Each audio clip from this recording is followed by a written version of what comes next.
जय माँ मरी आप सभी को। मरी माँ सदा सहाय। आज मैं आपके लिए एक ऐसी जानकारी लेकर आया हूँ जो कि जिन साधकों ने मुझसे नवरात्र हेतु साधना ली थी और साधना कर रहे हैं, और अथवा नहीं ली थी और कुछ भी मंत्र जाप कर रहे हैं, तो दोनों के लिए बहुत ही बेनिफिशियल है और दोनों के लिए ही बहुत सार्थक उपयोगी होगी वो।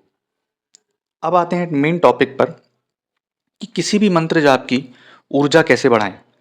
आपने देखा होगा नवरात्रि या 21 दिवसीय साधना के बाद लोग क्या करते हैं, उस मंत्रों के जाप को छोड़ देते हैं। उस मंत्रों के जाप का अनुष्ठान करने के बाद उसको ध्यान ही नहीं देते हैं। इससे ऊर्जा का क्षरण होता है, ऊर्जा कम होती है। अब जैसे कि आपने नवरात्रि में कोई साधना करी, 9 दिन, 11 दिन, 15 दिन या कितने भी दिन की साधना आपने उठाई है, उसके बाद अगर आप शाबर मंत्र कर रहे हैं तो प्रतिदिन कम से कम 27 बार उस मंत्र का जाप अवश्य करें। अगर आपने सामान उसका विसर्जित भी कर दिया है, क्योंकि साधना होने के बाद चौकी, बाजूट, नारियल, फूल, धूप, दीप, अगरबत्ती सबको विसर्जित कर दिया जाता है, तो उसके बाद भी अगर आप अपने मंदिर में या शिवालय में या देव स्थान पर, किसी भी देव स्थान पर उस मंत्रों का जाप करते रहेंगे, उस मंत्रों की ऊर्जा आपके अंदर स्थानांतरित होती रहेगी। अगर आप शाबर मंत्रों की साधना कर रहे हैं और शाबर मंत्रों की साधना कर चुके हैं, तो प्रतिदिन कम से कम 27 बार जाप करें अथवा 51 बार जाप तो करें ही करें। अब आते हैं, अगर आप वैदिक मंत्र, संस्कृत मंत्र कर रहे हैं, तो कम से कम एक माला जाप प्रतिदिन करें। फॉर एग्जाम्पल, अगर आपने नवरात्रों में 9 दिन नवाड़ मंत्र की साधना करी है, अब उसकी आपको ऊर्जा बनाए रखनी है और उसकी ऊर्जा और बढ़ानी है, क्योंकि जितना गुड़ उतना मीठा। आप जितनी शक्कर डालोगे उसी प्रकार से उतनी चाय ज़्यादा अच्छी बनेगी और उतनी ज़्यादा मीठी बनेगी। ठीक। लेकिन जब आप एक साधना कर लेते हैं तो साधक ज़्यादातर मैक्सिमम साधक क्या करते हैं, उस मंत्रों का जाप नहीं करते। तो प्रतिदिन कम से कम एक माला जाप तो करें। अब आते हैं, कई साधकों के ये क्वेश्चन होते हैं कि हमने बहुत सारी साधनाएं कर रखी है, तो ऐसे किन किन साधनाओं का हम मंत्र जाप करते रहेंगे। तो जैसे मान लीजिए, तो काफ़ी सारी अगर आपने साधनाएं कर रखी हैं और उसके बाद आप उसका प्रॉपर प्रभाव देखना चाहते हैं और बहुत सारी साधनाएं करके रखी हैं, तो कम से कम उस शक्ति को प्रतिदिन याद करिए। फॉर एग्जाम्पल, मरी माता, काली माता, आसमानी माता, शारदा माता, गुरु गंगा राम अघोरी, काल भैरव महाराज, करुआ, बेहनार सिंह, या कितने भी देवी देवता की आपने अगर साधना करके रखी है, तो इतने सारे मंत्र तो आप जाप कर नहीं सकते प्रतिदिन। अगर आप 27 या 51 बार भी करेंगे तो बहुत ज़्यादा हो जाएगा।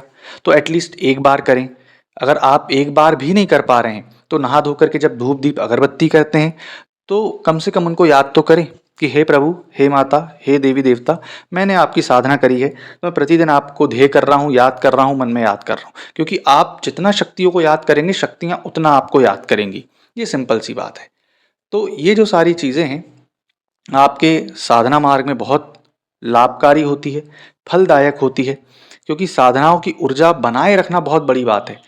साधना तो करने वाले बहुत बैठे हैं साधक, और काफ़ी अच्छे अच्छे साधक बैठे हैं जो कि 4-4, 5-5 घंटे बैठ लेते हैं, परंतु साधना की ऊर्जा को मेंटेन करना काफ़ी मुश्किल होता है, साधना की ऊर्जा को बनाए रखना काफ़ी मुश्किल होता है। इस कारण से आप कम से कम उनको याद करिए, या फिर याद नहीं कर पा रहे हैं तो एक माला जाप करें अगर संस्कृत मंत्र हो, और अगर वैदिक या शाबर मंत्र अगर आपका है तो 27 से 51 बार जाप करें। अब आते हैं मेन टॉपिक पर कि और उसकी ऊर्जा को कैसे बढ़ाया जाए।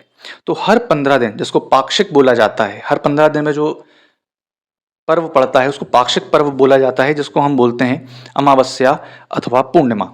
तो अगर हो सके तो आप अपनी शक्तियों को कम से कम 7-7 आहुति, जिसकी आपने साधना करके रखी है, कंडे पर गोबर के जो उपले होते हैं कंडे के, उस पर घी से 7-7 बार आहुति दें।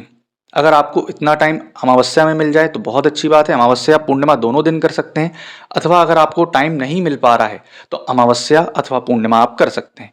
इससे ऊर्जा भी बढ़ेगी और आपको बहुत ज़्यादा लाभ भी होगा। अगर आपसे कोई मंत्र नहीं आता है तो आप कम से कम, या आपके पास इतना समय नहीं है कि आप मंत्र नहीं जाप कर पा रहे हैं 7 बार, तो आप कम से कम याद करके उनको हवन तो 7 बार कर ही दें। इससे आपकी ऊर्जा बहुत ज़्यादा बढ़ेगी और आपको बहुत ज़्यादा ही लाभ होगा। आशा करूँगा आपको जानकारी पसंद आई होगी। जय माता मरी।